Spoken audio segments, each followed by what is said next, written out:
ஒரு நாட்டில் வளமும் பசுமையான வயல்கள் நிறைஞ்ச ஒரு அழகான ஊர் இருந்துச்சு.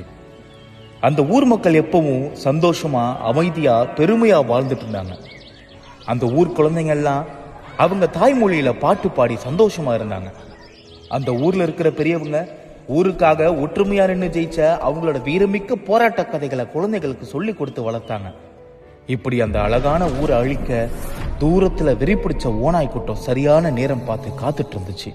ஏற்கனவே பல ஊர் மக்களோட நிலங்களை பறிச்சு மொழிகளை அழிச்சு பழக்கப்பட்ட அந்த ஓநாய் கூட்டத்தோட பார்வை அந்த அழகான ஊர் பக்கம் திரும்பி இருக்கு.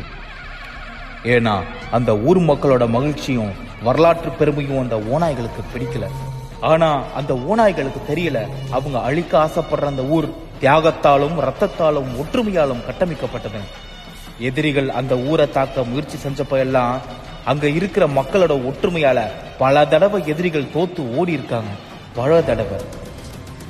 இது வரைக்கும் நீங்க கேட்டது ஏதோ ஒரு ஊரோட கதை இல்ல, நம்ம தமிழ்நாட்டோட கதை. ஆமா, நம்ம ஒற்றுமையா இருந்துதான் இதுக்கு முன்னாடி தமிழ்நாடு சந்திச்ச எல்லா போராட்டத்திலையும் ஜெயிச்சிருக்கோம். நம்ம மறுபடியும் ஒற்றுமையா ஓரணியில நிற்க வேண்டிய நேரம் வந்திருக்கு.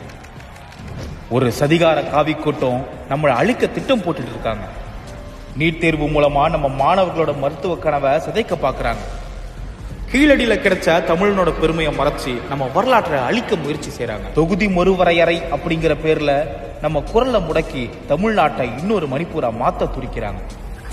மும்மொழி கொள்கை மூலமா இந்திய திணிச்சு தமிழை அழிக்கவும் 100 நாள் வேலை திட்ட தொழிலாளர்களுக்கு சம்பளம் தராம நம்ம நிலத்துக்கு சொந்தமான மக்களையே பட்டினி போட திட்டம் போடுறாங்க.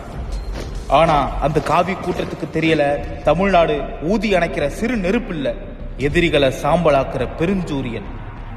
அந்த சூரியனோட குணம்தான் தமிழ்நாட்டு மக்களின் குணமும். தமிழ்நாட்டு பெண்களுக்காகவும் இளைஞர்களுக்காகவும் நாம ஒன்றிணைந்து போராடி இருக்கோம். நம்ம மாணவர்களோட கனவுகள் நிராகரிக்கப்படும் போதும் நாம ஒன்றிணைஞ்சு போராடி இருக்கோம். இதுக்கு முன்னாடி பல முறை நம்ம நிலத்திற்காகவும் உரிமைகளுக்காகவும் ஒன்றிணைஞ்சு போராடி இருக்கோம், ஜெயிச்சும் இருக்கோம். அதே வீரத்தோடு இப்போ மறுபடியும் ஒன்றாய் ஓரணியில் திரண்டு நம் மண், மொழி, மானம் மீது தொடுக்கப்படும் போருக்கு எதிராக சாதி, மதம், அரசியல் கடந்து ஒன்றிணைவோம். நம்மை ஒடுக்க நினைக்கும் காவி கூட்டத்தை விரட்டி தமிழ்நாட்டை காக்க முதலமைச்சர் மு.க.ஸ்டாலின் அவர்களின் ஓரணியில் தமிழ்நாடு முன்னெடுப்பில் இணைவோம். ஓரணியில் தமிழ்நாடு.